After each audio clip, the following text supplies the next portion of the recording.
ప్రభునందు ప్రియమైన దేవుని విశ్వాసులారా, దేవుడు ఈ రోజు మనకు ఇవ్వబోతున్నటువంటి వాగ్దానము 1 పేతురు పత్రిక 5వ అధ్యాయం 7వ వచనములో ఈ విధముగా రాయబడి ఉంది.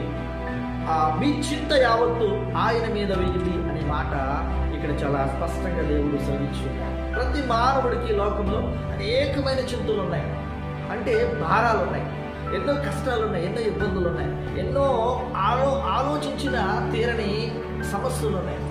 మానవుడు సంపాదిస్తున్నాడు కానీ ఎందుకో చింతిస్తూ ఉన్నాడు. అన్నీ కూడా కలిగి ఉంటున్నాడు కానీ ఎందుకో చింతిస్తూ ఉన్నాడు. అన్నీ ఉన్నాయి కానీ చింతపడుతూ ఉన్నాడు, వేదన పడుతున్నాడు. రేపటి గురించి చింతించడం దేవుడు మాట్లాడుతుంటే ఈ రోజున ఈ చింతంతా కూడా మనసులో పెట్టి కురిగిపోయి రకరకాల బలహీనతలు గురైపోతున్నారు. అందుకనే ఏమాత్రం ఆలోచన చేయకండి, ఎలాంటి అసాధ్యమైన కార్యాలైన దేవుడు సాధ్యం చేస్తాడు. అందుకనే ఈ చింత ఏంటి దేవుడికి చెప్పు. డాక్టర్కో లేకపోతే లోకంలో